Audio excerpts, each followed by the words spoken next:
Yes, today my guest is Professor Alvaro Cuervo-Cazurra. I'll keep my introduction short to maximize our time with him. In the next 30 minutes or so, we'll talk about Alvaro as a person. Professor Cuervo-Cazurra is a thought leader and esteemed scholar, and then is a mentor to many PhD students and junior faculty.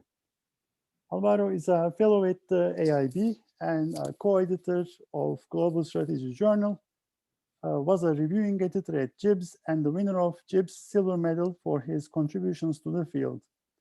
Alvaro is an expert in emerging market multinationals with a wide scope, looking at technological capabilities to governance issues and to corruption. Thank you, Alvaro, for joining us. My pleasure. Delighted to be here with you. So, first question, what did you want to become when you were a child? I actually wanted to be a biologist. I liked, as a child, I like animals, I like plants, and I thought this is what I want to work. Then I also thought about becoming a historian because I also liked history a lot. And eventually I settled for business. So partly because advice I received that yes, biology is fantastic and history is really interesting, but what are you going to do in the future? And it was kind of, okay, I like it, but then there were the career considerations and ended up studying business economics in Spain. And then from there, it was an evolution into academia. You know what, Peter Buckley pretty much gave the same answer about history. And his passion was in history as an economist. Mm-hmm. But so what's the earliest moment of awareness between domestic versus foreign for you? As a child, as a young man, it was the 1980s. It was the opening of Spain and integration into the European Union. And all of a sudden, we started seeing lots of a big increase in foreign companies, imports. Some companies were facing a lot of trouble competing. Many of them were acquired by foreign investors. And all of a sudden, for me, as an individual, not as a researcher, it was a realization that, yes, nations are important, but they are integrated in the world economy. And as soon as they get integrated, everything changes. And then I started working for my uncle after I graduated from my degree in business economics. And it was a mid-sized company, family-owned company. But then one day we faced a lot of competition. And they were undermining us in prices. And it was, well, this is not possible because we know all our competitors and we have a similar cost structure. And it was actually Portuguese companies that they started exporting into Spain heavily. And they had better products and better prices. And it was a surprise for my uncle. And it was, look, they do it better. It's not just inexpensive. It is, no, the quality is very good. So we have to do something different. That was the other big realization that yes, it's international and it can come from anywhere. And from there I evolved into, I worked for him for a while, but I wanted to do something else more, if you want, intellectually challenging. Working for the company was great. I learned a lot, but to some extent it was, I want to do something different. I was a very good student, and I think this is typical of many academics. We are excellent students, and then we think, hey, it's nice to learn, and it's nice to continue doing reading. And yes, we are to some extent not very social, and that's fine.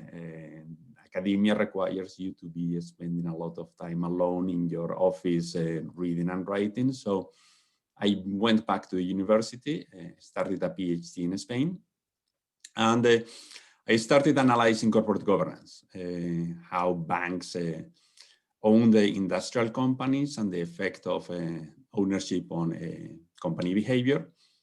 Then my advisor told me that, yes, it is great, but I think that you should go and study abroad, partly because what you are going to learn here is going to be limited. So it was, look, this is something that she did with everybody. A study for 1 semester, a study for a summer, a year, do a master's, do a PhD, but it is good for you to go to another country.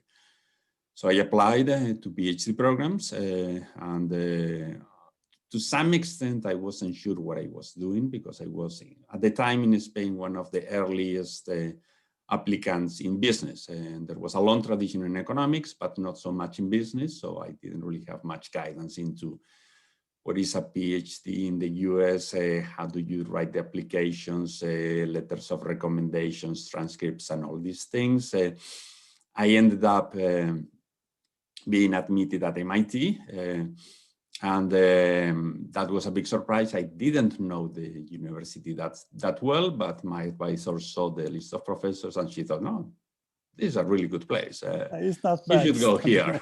Yeah. And that's where I ended up. And there I started working on a project with Don Lessard, who became my advisor, analyzing the upgrading of Argentinian companies. And I visited Argentina, and I thought, wow, this is really interesting. These are companies, the ones that survived. It was a big shock when they went through the 1990s. The ones that survived did relatively well, were upgrading, and that's what basically took me into analyzing emerging market companies and their transformation. Well, very interesting. But what is something on your CV? What is something that's not on your CV that interesting that that people need to know? I mean, hobbies. I don't list them. I do like traveling, and yes, conferences are fantastic, but I do like to travel on my own. Weekends, as I try to spend them hiking. Not a big mountain hiking, just reconnecting with nature and getting out of the city, and especially out of the office. And nowadays that we are in the middle of the pandemic, out of the house, and that is really important. And the other thing that is important for me is doing karate. I started a few years back, and the more I do it, the more I like it. I started teaching this year, and the more I teach, the more I realize that I know very little about it, and this is to some extent similar to academia. Once you start teaching, then you realize, oops, those are great questions. I should investigate deeper. So what color is the belt? The belt? No, black belt. Shodan, I'm working on the second one, Nidan, because I do want to become an instructor.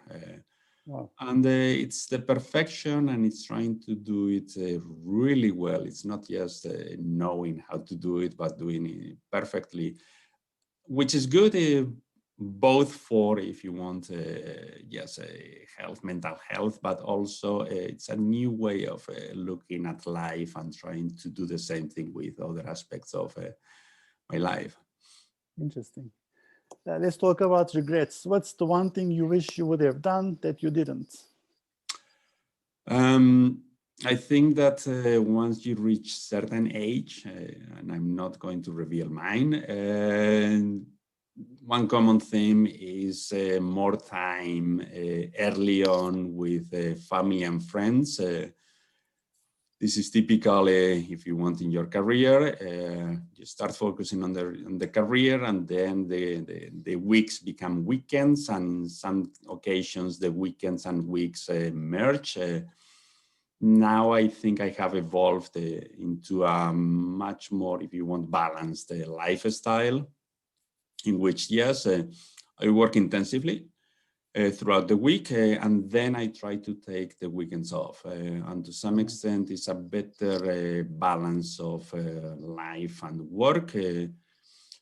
I do have a son, and I spend a lot of time with him. And yes, it's not only just taking him to soccer, but also just going out for walks or bicycle rides or hiking and meeting friends, and especially meeting friends outside academia. It does give you a very different perspective of what is important in life. Yeah. What are you most proud of? As a father, I have to say my son. I'm really happy how he has evolved. Like all parents, you are amazed at the progress of the children. And then also, I have to say, my students, I have kept in touch with a few of them over the years.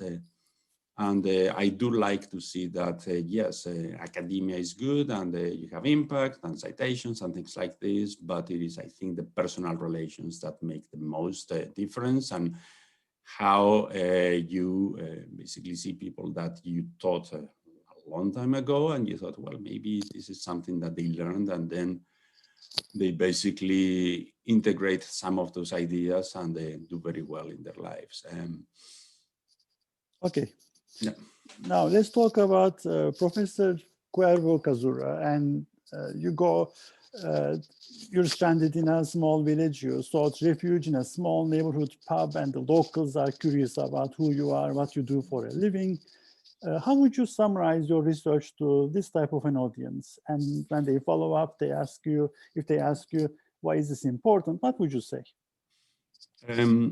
I analyze international business, in particular global strategy, which means, and this is in plain language, trying companies to do better when they operate across borders. This is important because it's a story of value creation. And it is value creation for them as companies. Yes, profitability is important, but also for employees, for customers, and in the case of the global side, trying to create value in other countries, and especially emerging economies.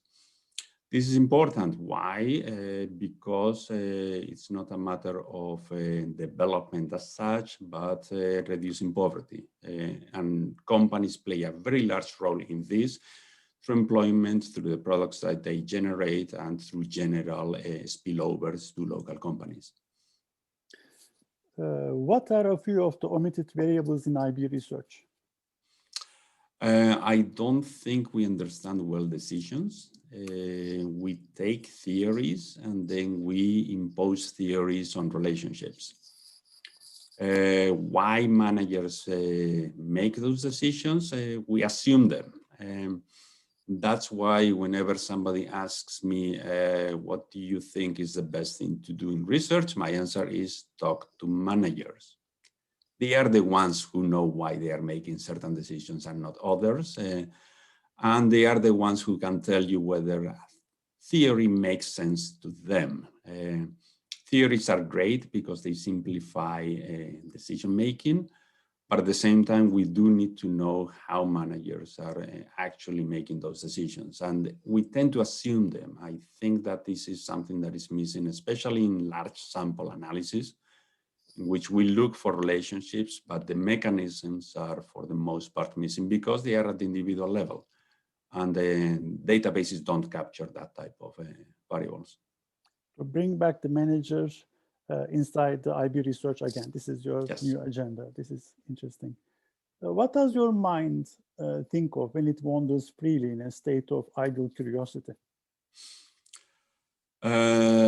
Worries to some extent. And if you want, in terms of the IB worries, poverty is one of them. And I'm especially worried about it now. We are in the middle of the pandemic, and this is having a huge effect on people at the bottom of the pyramid, or the new middle classes in emerging economies that until recently were very poor. They emerged and they were doing much better, and many of them are back to poverty. Yes, COVID has been inconvenient to a lot of people at our level. now we have to do teaching online, and then we have to have Zoom meetings, but it is just an inconvenience. Over people who are working in the service industries, who are in informal sectors, and that has had a huge impact. And I don't think we realize how negative this is going to be in the long run. The other big topic that worries me is the climate crisis. And we hopefully, now it's no longer a discussion of whether it is happening. It is happening. We have seen it everywhere. You can read the news, and then all of a sudden we ran out of names for hurricanes in the hurricane season, and we are now in the 30th, and we went into the using Greek letters to name them, which was completely unheard of. Before it was, well, maybe there is a dozen hurricanes and that's about it. Now we're, I think, at the 30th hurricane. Extreme weather patterns are going to have a big impact on everybody. It's really destructive, and it's going to affect the globe, and we do need coordinated action. And I don't think we are paying enough attention to this. And then if you want at the more personal level at the university, what is going to happen with the students? Last year, many of the students that were graduating could not find a job, and this year might not look any better. And the pandemic has changed or questioned the business model of universities. And now the question is, yes, we were worried about the MOOCs once upon a time, but then, oh, well, this is good, but we still have a business model to follow. Now it's different. Some universities have closed. Which value do we add to our students?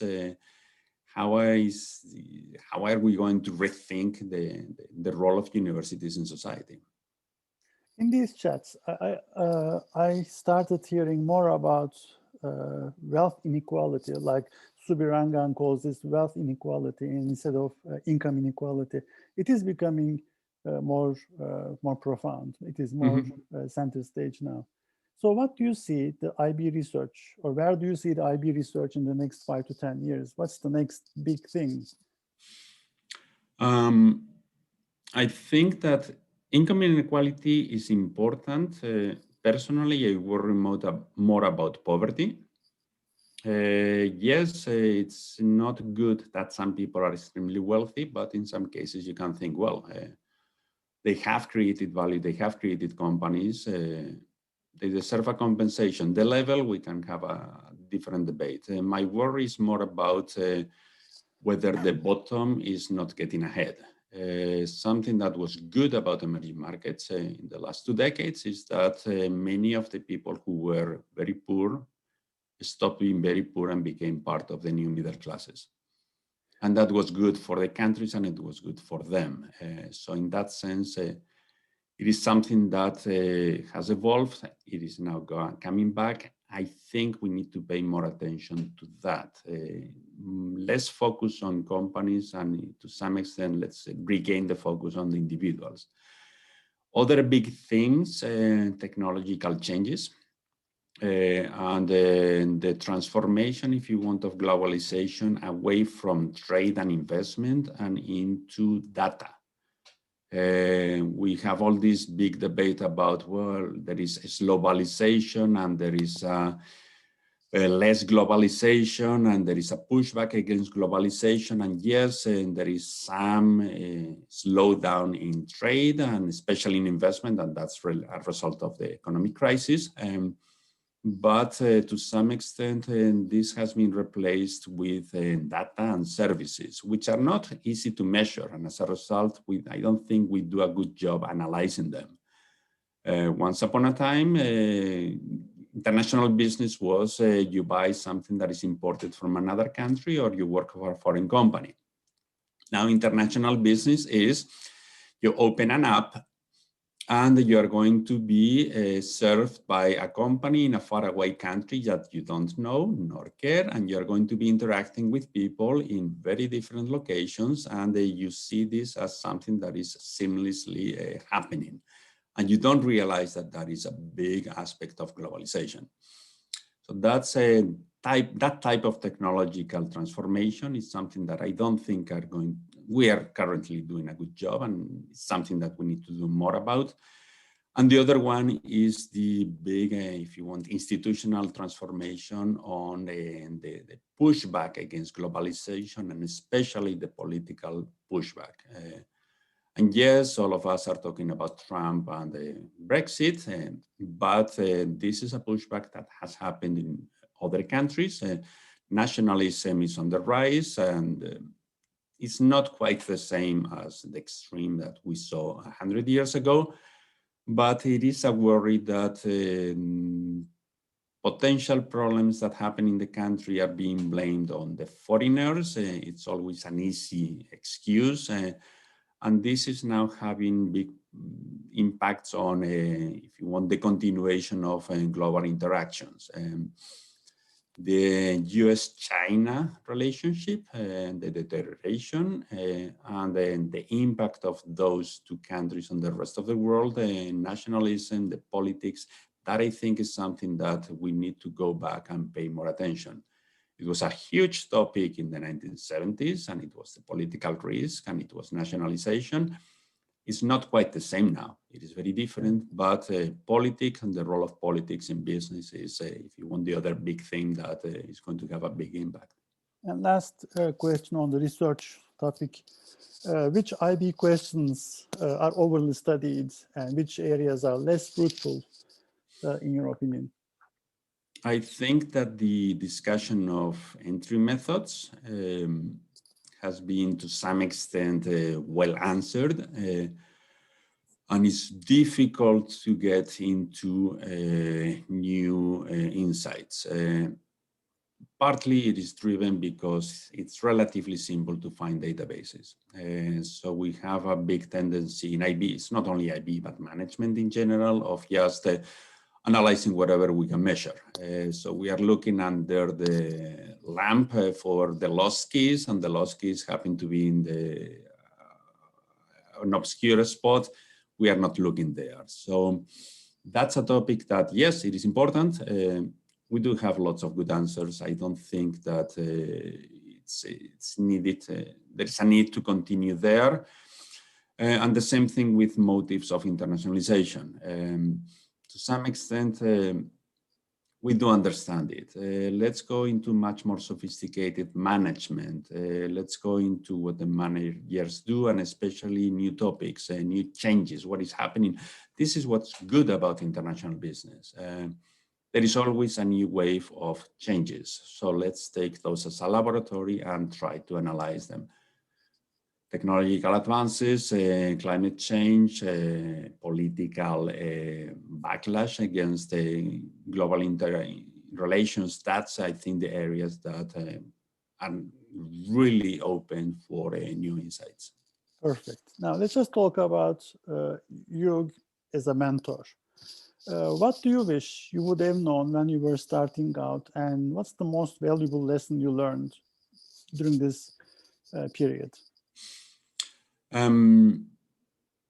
One thing I did, which I don't recommend others, especially at the beginning, doing, so it's kind of I'm getting old enough to be able to provide advice, study lots of topics, go deep into one that you like. And the following the passion is important, and this is something I did and I don't regret it. I started analyzing emerging market multinationals when they were not a core topic, just because I liked it and I thought this is really important and interesting. And then the literature evolved and the markets opened, and it became a core topic in international business. I still think that there is a lot of new ideas that can be developed. It has to be more sophisticated than the early studies. But it's basically follow your passion, do something that you really like, rather than try to study something that either has been studied a lot, and for which, yes, it's easy because there are databases, but making an impact is going to be difficult, or try to find the latest cool topic. If you don't really like it or care much about it, it's going to be really difficult to make an impact, because research projects are multi-year. It's not that, hey, I write a paper, I move on to the next. It is that paper and that project is going to take a few 5 to 10 years. So you'd better like it. Otherwise, it's going to be a really unhappy decade of working on something you don't like. So that will be my biggest suggestion. Work on something you believe in, and then basically sell it to others. It can become important because you make it important, because you basically show that, yes, this is something that is relevant for a lot of people. Even fast-track papers take minimum 3 years, 4 years. Yes. So what type of skills should the PhD students and junior faculty be aiming to hone in on? In the PhD program, what I tell everybody, study as much sophisticated econometrics as you can. That's a skill that is going to be useful throughout your career, and it's difficult to develop outside a PhD program. I don't know many researchers that open an econometric textbook and then start reading it. I do. Okay. With exceptions, but for the most part, that's your opportunity to go deep into research methods. And then try to realize how you see the world. Are you more of a psychologist, a sociologist, political economist, and go with that. Don't pick and choose theories because they seem to fit a particular topic. Take a theory and your view of the world and basically apply that to the problem. That's something that enables you to have deep conversations with people with a similar perspective, rather than move from one theory to the next because that's kind of the one that is cool, or seems to be the one that is done in most of the research. Among all these big mistakes, what are the top 3 that IB scholars should avoid at all costs? I'd say too many topics at the same time. I do, yes. Again, if you look at what I've done work on, I have moved from one to the next, and that has been partly evolution.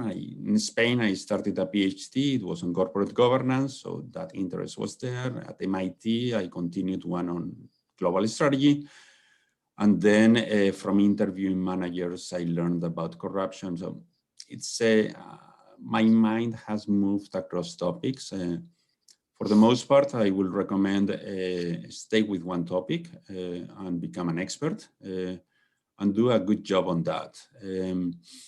The other will be stay with a project, not a paper. Don't write a paper. Think about a bigger project. In some cases, there are, if you want, opportunistic papers. Let's work with so-and-so and write a paper and try to get it published. That, I think, is a mistake in terms of understanding academia. Work on projects, it might be one paper or it might be 10 papers, but think big rather than think from one paper to the next. You are solving a problem, you are not just answering one research question with only one set of hypotheses. That will be, if you want, the big mistake in some of my past research, that I was thinking very narrow. I should have thought more broadly. And then the third one will be try to, or not try to connect with managers. This is something that from the beginning, to some extent, it was good advice I received from my chair at MIT, Don Lessard, and Eleanor Wesney, who was in the committee, interview managers. You have to understand the phenomenon. And I was not sure why that was the case, because I saw, look, papers that are published are mostly database driven. My thesis was based on case studies. It was difficult to publish, but it gave me lots of great insights into why things happened. So whenever somebody tells me, hey, I have a database, I want to analyze this relationship, my answer is always, have you interviewed anybody? Most of the cases is no, but I have a fantastic database with thousands of companies over a long period of time, and that's great.